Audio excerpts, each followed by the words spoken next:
Telugu Desam party publicity సామర్థ్యం చూస్తూ ఉంటే జగన్మోహన్ రెడ్డి 5 ఏళ్లలో చేసిన పనుల్లో కనీసం ఒక 5-10% పనులు తెలుగుదేశం పార్టీ చేసి ఉన్నా ఈ ప్రచారాన్ని, ఈ మీడియా బలాన్ని అడ్డు పెట్టుకొని, ఈ పబ్లిసిటీ స్కిల్స్ ని అడ్డు పెట్టుకొని 2019లో తెలుగుదేశం పార్టీ ఓడిపోయి ఉండేది కాదేమో.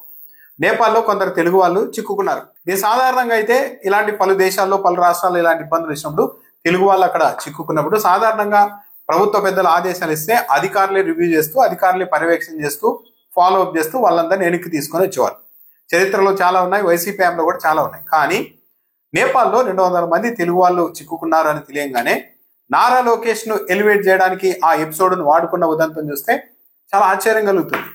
ఈ రోజు ఈనాడు, ఆంధ్రజ్యోతి పత్రికల్లో తొలి పేజీల్లోనే మొత్తం నారా లోకేష్ నిరంతరం పర్యవేక్షించి వీళ్ళందరినీ వెనక్కి తీసుకొని వచ్చారు అని రాసుకున్నారు.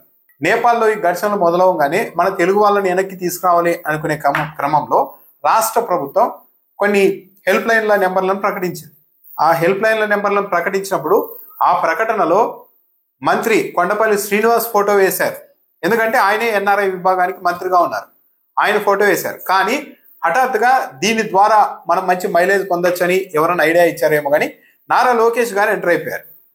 అది కూడా ఏంటి, అనంతపురంలో తెలుగుదేశం పార్టీ ప్రభుత్వం సూపర్ 6 సభ జరుగుతుంటే దానికి వెళ్లకుండా మరి విజయవాడలోనే ఉండి, అమరావతిలోనే ఉండి నారా లోకేష్ తెలుగు వాళ్ళ కోసం రివ్యూ చేస్తూ ఉన్నారంటూ ఒక ప్రచారం మొదలు పెట్టారు. చాలా అకౌంట్లలో ఒకే రకమైన ట్వీట్లు నారా లోకేష్ ను విపరీతంగా ప్రశంసిస్తూ, పొగడ్తలతో ముంచేస్తూ, అసలు సభకు కూడా వెళ్లకుండా మొత్తం ఇక్కడ ఉండి రివ్యూ చేస్తూ ఉన్నారు నారా లోకేష్, అది ప్రజల పట్ల కమిట్మెంట్ ఆయనకు అంటూ పెద్ద ఎత్తున సోషల్ మీడియాలో ప్రచారం కూడా చేశారు. ఇదంతా పెయిడ్ ప్రచారం అని వైఎస్ఆర్ కాంగ్రెస్ పార్టీ ఆరోపిస్తోంది.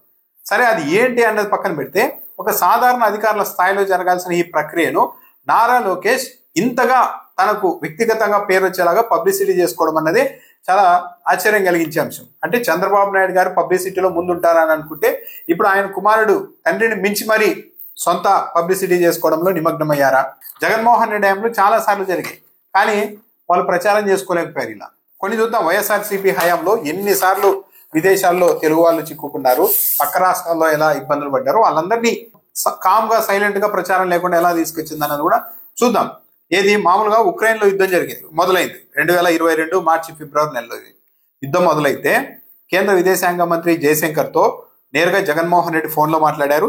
కేంద్ర ప్రభుత్వంతో ఎప్పటికప్పుడు సమన్వయం చేసుకుంటూ కృష్ణబాబును, ఐఏఎస్ కృష్ణబాబును ప్రత్యేక అధికారిగా ఏర్పాటు చేసి మరి 918 మంది ఏపీ వాసుల్ని సురక్షితంగా ఏపీకి తీసుకొచ్చారు. ఏది ఉక్రెయిన్ నుంచి. కానీ ఈ స్థాయిలో ప్రచారం ఎప్పుడు చేసుకోలేదు. మొత్తం జగన్మోహన్ రెడ్డి వాళ్ళను స్వయంగా విమానం వేసుకొని వెళ్ళి మరి తోలుకొని వచ్చారు అన్నట్టుగా అయితే ఇట్లా ప్రచారం చేసుకోలేదు. మణిపూర్లో అల్లర్లు జరిగినప్పుడు 150 మంది తెలుగు వాళ్ళు అక్కడ చిక్కుకుంటే మంత్రి బొత్స సత్యనారాయణ దాన్ని మొత్తం మానిటర్ చేసి వాళ్ళందరినీ వెనుక తీసుకొని వచ్చారు. 157 మందిని ప్రత్యేక విమానం ఏర్పాటు చేసి మరి 2023 మేలో వెనుక తీసుకొని వచ్చారు. దానికి మీ అయితే పెద్దగా వాళ్ళు పబ్లిసిటీ చేసుకున్నది కూడా లేదు 2023లో.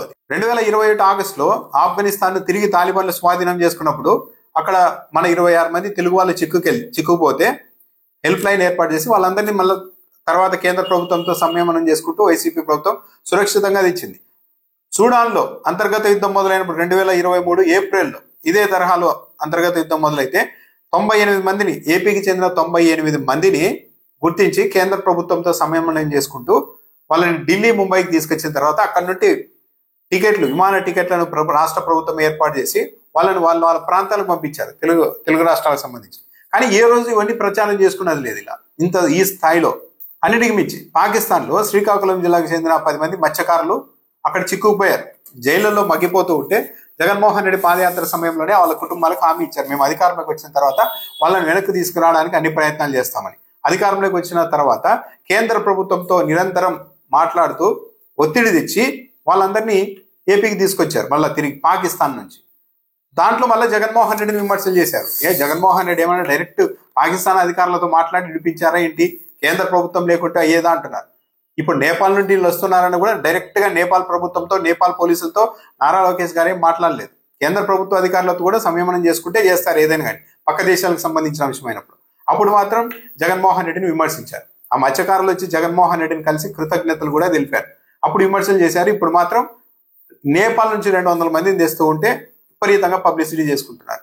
ఇక కరోనా సమయంలో దేశంలోని వివిధ రాష్ట్రాల్లో తెలుగు వాళ్ళు 100,000 మంది చిక్కుకుపోయారు. గుజరాత్ లో ఒక పోర్టు దగ్గర 3,800 మంది తెలుగు మత్స్యకారులు చిక్కుకుపోతే ప్రత్యేకంగా బస్సులు ఏర్పాటు చేసి అక్కడ నుంచి జగన్మోహన్ రెడ్డి ప్రభుత్వం వాళ్ళందరినీ ఏపీకి తీసుకొచ్చింది. కరోనా సమయంలో గుజరాత్, కర్ణాటకలో ఇలా చాలా రాష్ట్రాల్లో వందల మంది చిక్కుకుపోతే తెలుగు వాళ్ళందరినీ ప్రత్యేకంగా బస్సులు ఏర్పాటు చేసి ఇక్కడికి తీసుకొచ్చి ప్రత్యేకంగా క్వారంటైన్ లో ఉంచి ఆ తర్వాత వాళ్ళ ఊర్లలో వరకు వాహనాల ద్వారా తీసుకెళ్లి వదిలిపెట్టి వచ్చారు. కానీ ఏ రోజు కూడా ఈ స్థాయిలో ప్రచారం చేసుకోలేదు జగన్మోహన్ రెడ్డి. కానీ నేపాల్లో 200 మంది చిక్కుకున్నారని తెలియగానే నారా లోకేష్ గారు హడావిడి చేయడం, ఆ ప్రచారం అవన్నీ చూస్తూ ఉంటే ఇంకా నారా లోకేష్ గారు నేపాల్ నుంచి వీళ్ళందరినీ తీసుకొచ్చేసారు కాబట్టి ఇక ఆయన ముఖ్యమంత్రి అయ్యేంత సామర్థ్యం సంపాదించేశారు అన్నంతగా తెలుగుదేశం పార్టీ వాళ్ళు ప్రచారం చేస్తున్నారు. నారా లోకేష్ గారు పర్యవేక్షించడం మంచిదే, తప్పేం కాదు. ఇలా ఉత్సాహంగా చురుగ్గా పనిచేయడం కూడా తప్పేం కాదు. కానీ దీన్ని ఇంకోలాగా అసలు ఇంకెవరూ చేయలేదు మేమే చేశామన్నట్టుగా దీన్ని విపరీతమైన వ్యక్తిగత ప్రతిష్టను పెంచుకునేందుకు పబ్లిసిటీ కోసం వాడుకోవడం మాత్రం కరెక్ట్ కాదు.